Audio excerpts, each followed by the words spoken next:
Magandang gabi sa inyo mga kanoli at eto, meron tayong syempre special guest, no? At di ko talaga sila kilala at magpapakilala rin ako sa kanila. Ako nga pala si Kuya Noli Vlog. Ang aking YouTube channel is Kuya Noli Vlog.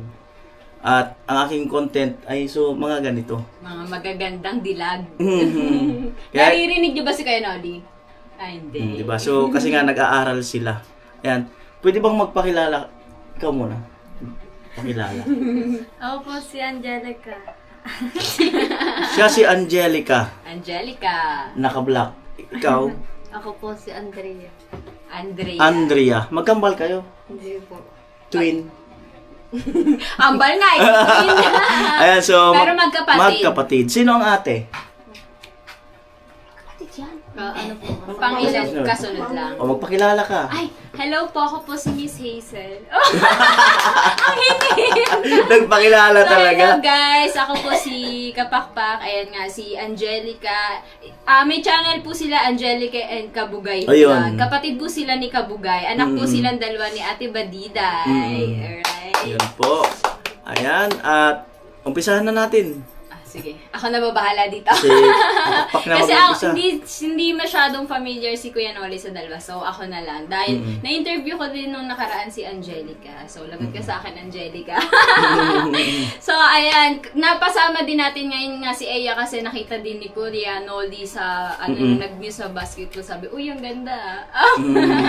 Sabi, magkapatid niya, anak yan ni Ate Badiday. So, ayan. Sa mga hindi po nakakalam, tapos na nakasali din sila sa challenge nung last month lang yun, no? So, nakasahod na ba kayo? Opo. Congrats! Wow, congrats! So, pwede ko bang matanong kung magkano yung sinahod niyo? Ganun po yun. 47.5. Ha? Ay, 87.5. 87,000. Wow. Pwede ko po bang itanong kung ano pong gagawin nyo doon sa sinahod niyo? Pinagatian po namin ng ate. Tapos yung parte po ng akin, pinanggawa po ng bahay tsaka puhunan. Wow, kasi nga dalawa sila nagba-vlog ni Kabugay. So pinaghatian nila yung sinahod nila tapos yung parte mo is ipangpapagawa ng bahay niyo. Wow! Galing. Bata pa lang pero tumutulong na. May purpose. So ilang taon ka na ba, Eya? 13. Nag-aaral. Di ba, pwede ko bang masabi dito, Ate Badiday? So, naba-vlog na din naman namin yun. Yung dati yung bahay, di ba? So, pinagbili yun ni Ate Badiday kay Nanay Sara. So, anong feeling nyo na na wala na kayong, okay lang masabi na palipat-lipat kayo ng tirahan ngayon, na wala kayong sariling matatawag na sarili nyong bahay? Anong feeling na palipat-lipat kayo ng inuupahan, palipat-lipat ng bahay, no permanent address? Sige, anong feeling?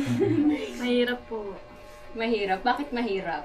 Mahirap mag-afford. Mahirap mag-hakot. Nagre-reklamo na yung mga anak ko, diba dito? Mahirap nga naman talaga maghakot. Mahirap mag-hakot. So, ayan guys, si Angelica or si Jeka is meron silang love team ni Kore. Anong pangalan ng nyo, love team nyo? Recanatics po. Recanatics. So, nung last challenge, in-interview ko silang dalawa.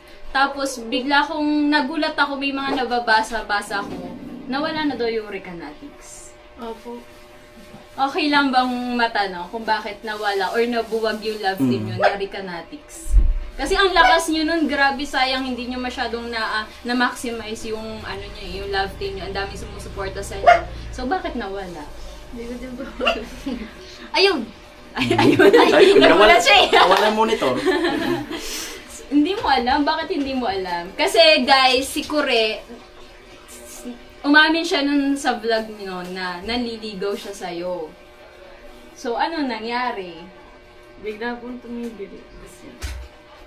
Oh, so kaya nawala na din yung Recanatics kasi bigla din siyang tumigil sa panliligaw. Opo. Parang naiyak ko. Sino ko rin? Si Kure, si Gagang Boy.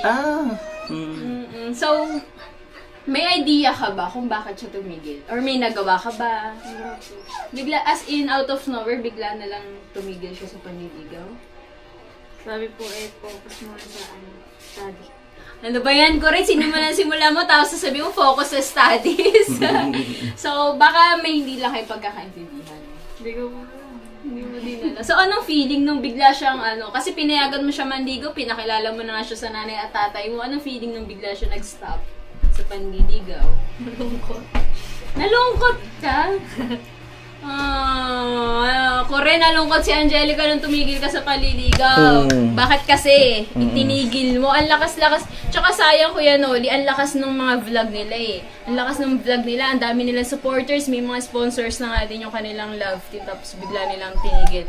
Kasi okay lang naman sana kung nung umpisa pa lang, sabi ko nga, pwede namang for the vlog lang muna. Pero tinutuon nila, nagbigawan sila. Tapos biglang yun, nabuwag ang kanilang nabuwag Nalungkot ang siya. kanilang. Nalungkot ka. Namimiss mo na si Kore. Hindi na po. Hindi na. May iba ka na bang manliligaw? Wala pa. Pero kung babalik si Kore, manliligaw ulit siya, papayagan mo ulit siya. Hindi ko po alam. Bakit? Ba't hindi mo alam? Na po, trauma na. Na-trauma na daw siya, Kore. Na-trauma ka na agad. Kasi, parang masasabi mo ba na nafo-fall ka na sa kanya nung mga panahon na yun? Opo. Tapos biglang tumigil. Ano ba yan, Kore? Ang ganda-ganda na ni Angel. Ikaw pa yung nag-study first. Grabe ka na talaga. Tapos, ayan, si Eya naman. May 13, no? Opo. May boyfriend ka na ba? Bata pa, may nanliligaw. Oo, wag muna, mga bata pa eh. May nagpaparamdam. Wala. Aswang. Mga bata pa. Nung sinabi ko, Ate Badiday, na mga anak mo sila, nagulat si Kuya Noli. Bakit kaya? Hindi kasi noon, napupunta ako dyan, maliliit pa sila. Maliliit pa. Oo, kaya sabi ko, lalaki na, pa lang yun. ang lalaki na kaagad. Sabi nga ni Angelica kanina, Mama, nagchat ang mami, i-interview daw po kami ni Kuya Noli. Sino ba yung Noli, Ma'am? Dati ako yung napunta ng Bukana sa Kuya Madi, tsaka sa nanay tumigil. So, ayan. Mga bata pa naman sila. Wag mo na silang masyadong magseryoso sa mga ganyang lalaki. So, matanong ko lang, kailan yung huling pag-uusap niyo ni Gagamboy? Ni Kore? Nag-interview po. Grabe, parang kasalanan ko. Parang ako yung dahil ako bakit sila nabuwag. Ayun na yung huling pag-uusap nyo. Parang nanabag na siya pagkatapos nun. May sinabi ba siya kung bakit lumayo na siya simula nung interview na yun? May nagawa ba ako? May nasabi ba ako? Wala po. Ang sabi niya lang po yung magpo-focus sa pag-aaral sa pamilya niya. So, feeling mo, may iba ba siya? Hindi ko po alam. Okay lang, sabihin mo nararamdaman. Sa tingin mo, may iba ba? Wala po. Wala. At yun, parang nagkaroon lang ako ng kaunting idea. Parang ayaw ko magbigay ng komento. Pero okay lang siguro. Tama yun kasi mga bata pa kayo. Or kasi baka mamaya, damdamin kasi napupul yan, nahuhulog. Kaya yun ang ingatan natin yung damdamin. At focus muna kayo sa pag-aaral nyo, syempre. Yan, kapag alaman ko dito na yung bahay nyo o yung lupa nyo ay naibenta. At sabi niya, nakakapagod na maglipat at maghakot. No? So, tama na focus muna kayo sa pag-aaral para at least magkaroon kayo ng magandang future at malay nyo, makabili uli kayo ng lupa na pagtitirikan niya ng inyong bahay. So, mas maganda yun, feeling ko. Tingin mo, kapakpak. Feeling ko, oo. Siguro kasi nangyari na din naman, di mo na din naman mababawi. Siguro, ayan, mas pag-igihan nila lalo sa buhay para makaipon ulit, tapos makapagpatayo. Malay mo, yung susunod nilang ipapatayo na bahay is dream house na talaga. Wow! So, saan nyo ba plano, Ate Badiday, na magtayo ng bahay? Kasi sabi niya, papaayos yung bahay. Yung sa nanay ko, di ba? Ano na yung Dito na din sa Bukana. Wasak na yung bubong ng sa nanay. Hindi na rin nakakatulog ng nanay. Gawa ng, talagang wala ng bubong eh. Ayun ang ipapagawa niya ang bubong. Wow. So, sa lola. Bawat sahod niya, doon niya ilalaan yung sabay na dito. So, sa bahay daw ng lola nila, ilalaan yung sinahod nila dito sa pa-challenge. Ayan, at doon nga kayo, doon sila pinanganak, no? At doon kayo lumaki, no? Sa may malapit kina Idol Japper, kay Kamuning. May time ba na namimiss nyo yung lugar doon? Yung lugar? Opo. Ayan, so napag-uusapan yung namimiss yung lugar. Ano, lugar, place. Ano ang namimiss mo doon? Yung ano po, yung bahay po namin. Bahay. Tapos, Yung saya po dun sa loob ng bahay. masaya doon. Ikaw, ano namimiss mo doon? Yung ano po, yung bahay po na yung kami pa po, ma'am, di ba sa antikin na po lang. Mm-mm. Tapos yung masasaya pong ano. Moment. Mm.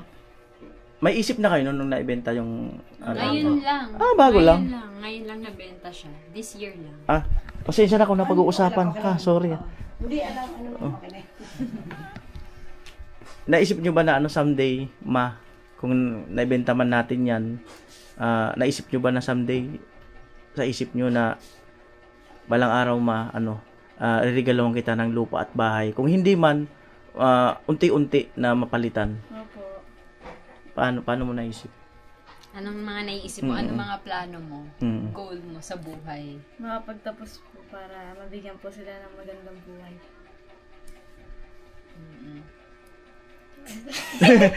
Nagtatanong na sagot kay mama. Nagtatanong na sagot kay mama. Punta ka na lang doon. Hindi na. Sige.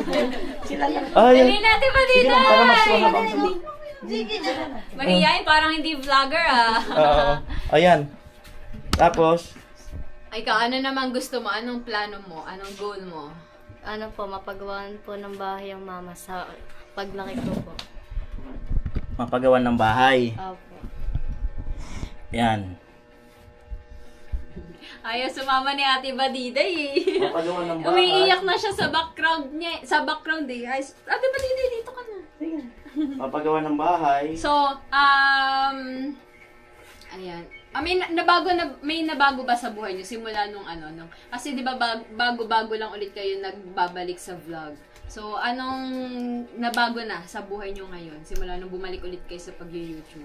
Hindi na po masyado yung may nakakain na po kami. Hindi po tulad ng dati, nagtitis lang sa noodles ko.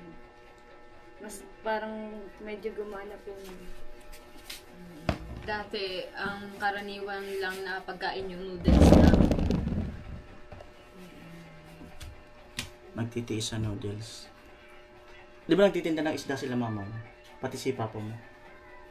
Kayo na-experience niya na magtinda na rin. Opo. Magtinda. Siya po. Siya, to. Tinda ka sa palengke. Sama ko rin pagluwas ng isla. Naglalako, ganun.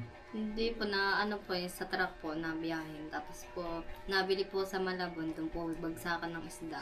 Doon po mga murang isda. Humahango.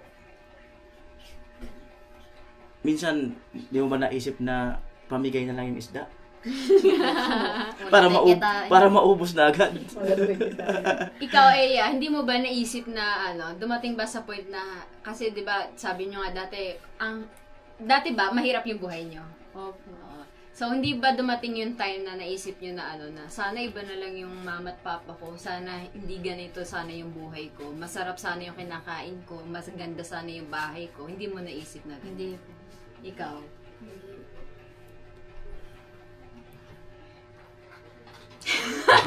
Ayan, nung nakaraan, nandiyan kayo sa may basketball court at doon ko kayo unang nakita. Pinakilala nga siya sa akin ni Kuya Dang. Tapos ito nandun din. Sabi magkapatid yan ngayon. Yan. At sabi ni Kuya Dang, pwede mo silang i-vlog. Ganun. So doon ako nagkaroon ng idea na yung pala anak ni Ate Badiday na noon nga katabi ni Kamuning na talagang maliliit pa sila. So, ang bilis ng panahon. Grabe. Hindi mo naisip na anak sila ni Ate Badiday? Hindi ba sila kamukha ni Ate Badiday? Hindi. Hindi Wala. po. Ayaw kamukha ang mama. Grabe, maka hindi po. Sino kamukha yung papa nyo? Bakit ayaw nyo kamukha yung mama nyo? Bakit ayaw nyo kamukha yung mama nyo? Hindi po, ate po. Ang ate daw kamukha si Kabugay. So maganda din sana may interview si Kabugay kung ano nang itsura ng buhay niya ngayon simula nung hindi na siya, nung nawala siya sa pag-vlog. So sana may interview din namin. Magkasama sila sa bahay. Gabuhay. Dito. Kasi may may Asawa. may sarili na sila. Ayun, baka may gusto kayong itanong kay Kapakpak. Bakit sila bigla nag-interview? Ayan, yung sa mga comment, normal na, ba't ka nasasaktan doon sa mga, May mga May nambabash nababasang ba sa iyo? Wala naman po masyado. Doon lang sa Doon lang. Okay lang naman siguro sabihin yan. Kasi may mga nag-comment talaga doon sa interview ko nun. Sa channel po ni Kakonsi nyo yung mapapanood, ni Konsehal Landon, na in-interview ko po silang dalawa, ni Kure, ni Gagamboy.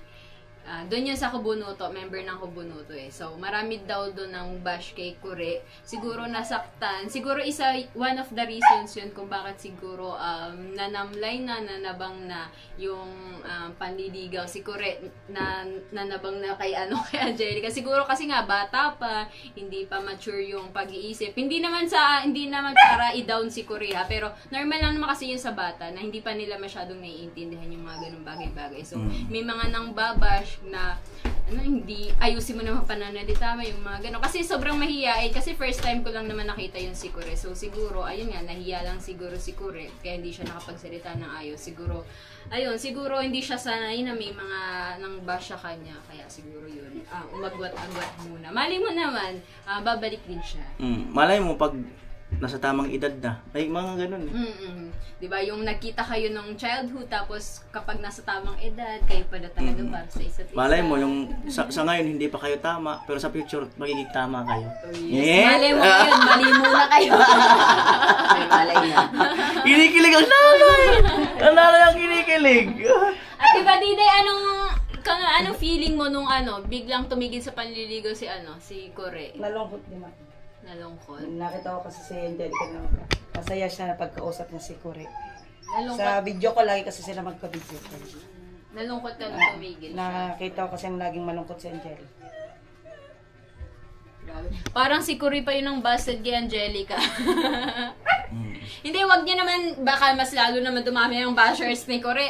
Normal lang naman yun kasi nga, bata pa, hindi pa masyadong ma-handle yung emotions, yung mga desisyon natin sa buhay. So, normal lang yun. At least natututo tayo, experience. Charge to experience. Huwag na po natin i-bas si Kore, Suportahan na lang po natin yung kanyang YouTube channel para at least yung mas ma-improve niya pa yung mga gusto niyang gawin sa kanyang channel. Para hindi siya, kasi bata pa nga, ay baka mamaya ma-depress. So, yun, support na lang po natin. Huwag na po nating comment na gano'n. Tsaka, baka way lang talaga to ni Lord para mas focus muna kayo sa pag-vlog nyo, sa pag-aaral nyo. So, baka kasi siguro nung dating mag-aaway kayo, so maapektuhan yung pag-vlog nyo. So, baka way lang talaga yun ni Lord para mas mag-focus muna kayo in your own way. Ayan. Matanong ko si Kuya Noli, anong first impression mo nung makita mo silang dalawa? Nung makita ko sila, pinalapit nga ako ni Kuya Dang dyan eh. Kuya Dang yung may-ari ng tulay. Ako yung parang, ang tawag doon, nahiya ako eh. Kasi hindi ko naman talaga sila, yung ibang mga nabablog ko, kumbaga na-scout na yan, may mga idea na ako. Sa kanya wala, kasi although pinalapit ako, parang nag-aalinlangan ako kasi baka mamaya ma-open or So, nag-iingat ako syempre ng mga ganong pagkakataon. Kaya nakikita niyo doon sa video ko, lumapit ako tapos umalis ako. Kasi parang hindi pa ako komportable, Kasi pasensya na, Yun kapakpak siguro. Pati sa kanya. Siya naman, hindi naman ako nakalapit. Bali, andun siya sa kabilang team. Parang nahagip-hagip lang siya ng camera ko. Dapat tingin-tingin lang ako. Ganun. Tapos sabi niya sa akin nun, nagpapagawa kasi siya minsan sa akin ng thumbnail. Sabi niya, uy, marami din pala maganda dito sa Bukana. Bakit? Tingin? Pag ako nakikita mo Kuya Noli, hindi ganyan sinasabi mo. Ako talaga. Kapakpak. Marami talaga maganda dito sa Bukana. Hindi lang kami lumalabas. Ang mga taong bahay. Mga taong bahay lang sila. Maganda yung similya ko. Wow! Hindi, sa tatay nga raw eh. Sa tatay nga raw. Sa tatay nga daw ang kamukha eh. Sa tatay nga raw. Magagandang anak ni Ate Badiday. Ang galing nila eh. Nagkaroon ba kayo ng award? So, di ko napanood eh. Akin po, best in parade. Best in Parade, ikaw? Wala, pero ang ganda niya, sabi nga ng mga pinsa ko, sayang di siya nanalo, parang nga daw siya si Atisa manalo, yung Miss Universe. Ang ganda niya maglakad. Ang galing nilang yung magrampa eh. Ang galing, sabi ko ang galing. May, Baka naman may pasample pa kayo dyan. sabi ko may future sila. Siguro, Sample nga. Kayong dalawa, dali dito. Hindi naman. Nahihiya, So, mahihiyain pa sila. malay nyo, hindi kayo ngayon nanalo or ano man, malay nyo sa mga susunod kasi part of improvement yan sa inyo, yung mga pagsasali ng ganyan para maging confident kayo. So yan ang start ng inyong paglago sa inyong sarili. Yan, kagaya ni Kapakpak, dati mahihain din. Sobra. Mas mahihiyain pa ako dito sa dalawang to dati. Sobrang mahihiyain ko talaga. Di ba ngayon ang kapal na ng mukha ko? Guys, malapit na yung birthday ko. Charot. Oo. So, ayan guys, sana pag-igihan nyo ang pagbablog nyo dahil nga, sabi nga, kung dati may pera sa basura, ngayon may pera sa YouTube. Oh, ayan, ngayon, kagaya niyan, nakasweldo kayo sa YouTube. Parang mas gusto mo na mag-vlog ng mag-vlog. Opo. Tuloy-tuloy yan. Para? Para po makatulong sa pamilya. Ayun naman talaga yung goal ng karamihan kung bakit ka nagsisimula, para makatulong ka sa pamilya. Ayan siya, hindi masyado, pwede ka naman magsalita. Mas madaldal nga siya, hindi kasi natin siya matanong. Pwede ka. So, ano ba yung itsura ng buhay niyo dati nung hindi pa kayo nagba-vlog? Nasabi niyo nga nagtitiis lang kayo dati sa Nunes. Ano ba mga instances na na masasabi mo na ang hirap ng buhay namin? Ano mga pangyayari na isip mo na ganun? Sobrang hirap po, gawa po. Minsan po, nangungutang na lang po sa mga Nangungutang tapos? Minsan po, wala na po nagpapautang. Gawa po, wala na po. May mga utang na po sa iba, tapos pa hindi pa po nababayaran. Sobrang hirap po. Kung naghahanap na lang po ng naalis na lang po mga mama. Okay. Dumating ba yung time na nagugutom ka na pero wala kayong makain? Opo, sobrang hirap. Anong ginagawa mo pag nagugutom ka tapos wala kayong makain? Nakapunta po ako sa maninang ko, sa Manila Mika. Doon po ako nakikikain. Kay Jamie Nucom. Opo. So, yan. Buti may mga nalalapitan kayo, Hindi naman kayo nagtanim ng sama ng loob sa nanay nyo. Na bakit ganito yung buhay namin. Hindi naman. Paano ka magtinda ng isda? Nga, ano? Paano? Siyempre. Paano bang ginagawa mo pag sumasama ka sa mama mo? Tagalog lang po, tapos pinayos po mga isda. Paano yung pag-aalok? Sample. Sige lang, sample ng pag-aalok. Tuyo. Oo, paano? Nga, testing lang. Paano? Testing lang, isa lang. Paano ka nag-aalok ng isda? Siya, hindi ka sumasama? Hindi kasi kuya na kasama ko siya nung lumuwas sa Malabon. Bagos kapag nakakapamili na ako ng mga banyay-banyera, siya pinagbabantay ko. Kasi pag iiwan mo siya ng walang bantay, mananakaw sa Malabon yun, pag iniwan mo. Ang ginagawa ko, siya pinagbabantay ko, bagos natawag ako ng kargador. Tapos nagtitinda ka rin dyan sa palengke. So, paano magtinda? Paano mag-alok ng suki? Nag-ano lang kasi siya, kuya Noli, natulong sa akin mag-yelo. Hindi talaga siya, hindi talaga bantay lang. Isda kayo dyan, isda. Hindi ka nagagana. Isda kayo dyan. Ano ba mga isda ang karaniwan na benta nyo? Oo. Ano? Mga Maling. mamaling. Tulingan. Ano ang mahaling isda? Opo. Wow. Ang mga tulingan. Hindi ka naman isda na, bilhin na kayo dyan, bili. hindi ka nagaganon. Mayayain talaga to. Ayan, so may pasok kayo bukas. Opo. Anong grade ka? 7 po. 10 po. So, alos whole day kayo sa school? Hindi po. Simula Pang umaga siya po, Umaga ang pasok mo, anong oras ang uwi? Ganun. 12:30 po. Siya po papasok. Ako po, 12:35 ang pasok namin. Tapos uwi ang 7:05. Ayan, at syempre, hanggang dito na lang po ang vlog. Right. At salamat sa pagpa-unlock, Thank you, kaya ng kanilang mama. Salamat. Thank you din kuya Noli, kikipakpak. ng marami. At parang may gusto akong sabihin na hindi ko masabi. Sabihin mo na kuya Noli. Nawala bigla. Ayun, pag naalala ko na lang. Babay na kayo. Thank you po. Bye guys!